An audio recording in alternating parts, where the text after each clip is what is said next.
इंदौर के भागीरथपुरा में दूषित पानी कांड को लेकर गठित की गई जांच आयोग ने अपनी प्रारंभिक report Madhya Pradesh high court के अंदर पेश भी कर दी है, जहां पर कोर्ट ने आयोग को पूरे मामले की विस्तृत जांच रिपोर्ट पेश करते हुए अंतिम रिपोर्ट प्रस्तुत करने के लिए 1 महीने का समय मांगा है, जहां पर 1 महीने का समय भी दे दिया गया है। मामले के अंदर अगली सुनवाई 6 अप्रैल को तय भी की गई है। यह मामला इंदौर शहर में दूषित पेयजल से कई लोगों की मौत, करीब 37 लोग और सैकड़ों लोगों के बीमार होने के बाद में सामने आया था, जिस पर अदालत पहले भी सख्त रुख अपना चुकी है। सीनियर एडवोकेट अजय बागड़िया पीड़ित पक्ष की ओर से यहां पर पेश हुए। उन्होंने कहा है कि हाईकोर्ट के सामने दलील उनके द्वारा दी गई है। बताया गया है कि घटना को करीब 90 दिन बीत जाने के बावजूद अब तक जिम्मेदार अधिकारियों के खिलाफ किसी प्रकार की कोई ठोस कार्रवाई नहीं हुई है। उन्होंने बताया कि जांच में सामने आया है कि शहर में 110 वाटर हेड टंकियों में से केवल 1 टंकी में संक्रमण पाया गया था, लेकिन इसके बावजूद भी प्रशासन की लापरवाही के कारण पूरे क्षेत्र को प्रभावित यहां पर कर दिया गया।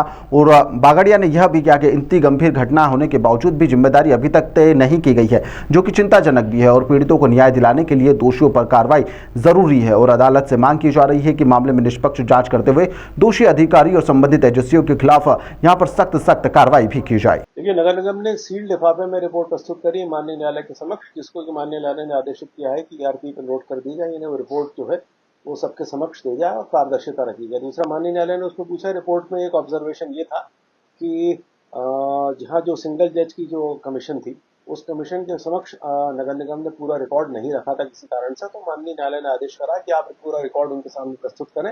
रिकॉर्ड को छुपाने की आवश्यकता नहीं, रिकॉर्ड को पूरा प्रस्तुत किया जाए। तीसरा, हम लोगों की तरफ से एक अर्जी लगी थी इसमें हमने ये मांगा है कि जो टंकी थी भागीरथपुरा वार्ड नंबर 11 की, उस टंकी के पानी में मिलावट थी, हमारा यह कहना है, क्योंकि टंकी के आने वाली पहली टंकी, देखिए टोटल इंदौर में करीब करीब 110 वाटर टैंक्स है। 109 वाटर टैंक तक जब तक जलूद का पानी आता है तो उसमें कहीं कोई दूषित पानी नहीं आया, संक्रमित पानी नहीं आया। 110वें टैंक में दूषित पानी था।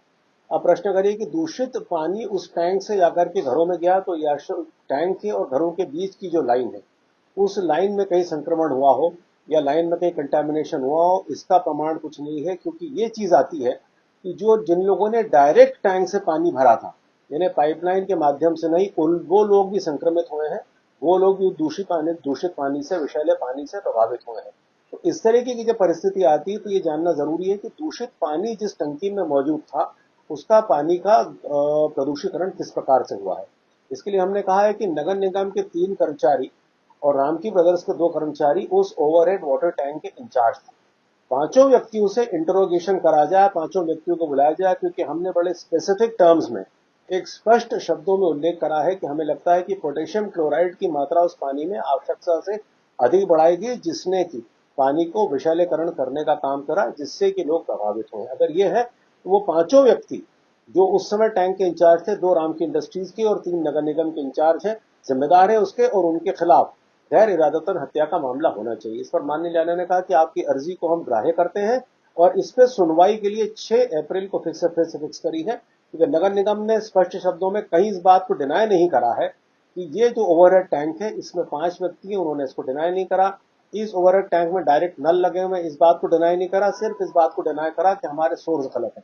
साथ ही साथ हमने एक पेनड्राइव पेश करी है जिसमें उन लोगों के इंटरव्यू है जिन्होंने डायरेक्ट ओवरहेड टैंक से पानी भरा और उन्होंने कहा है कि हालांकि हमने पाइपलाइन से पानी नहीं लिया, लेकिन हमारे भी घर के लोग संक्रमित हुए हैं और उस दूषित पानी से हमें भी प्रभावित होना पड़ा है। सर, इस पूरी रिपोर्ट के अंदर क्या मृतकों की सूची भी शामिल की गई है? क्योंकि मृतकों की सूची को लेकर के अभी तक एक बड़ा प्रश्न लगा हुआ है। दुर्भाग्य की बात यह है कि मृतकों की सूची लगातार बढ़ती जा रही है। तो आज ये कहना है कि क्योंकि आज इतने लोग मृत हैं तो कल भी ये स्थिर रहेगी, ऐसा कोई कहना नहीं। आपने देखा होगा कि 3 दिन 4 दिन पहले फिर दुर्भाग्य से 2 आदमी को, तो ये तो इस तरीके का पानी का विषैलीकरण हुआ है और जिसने वो पानी को पिया है और ग्रहण करा है, उसका सिस्टम किस हद तक कितना खराब हो चुका है ये तो ईश्वर ही जानता है।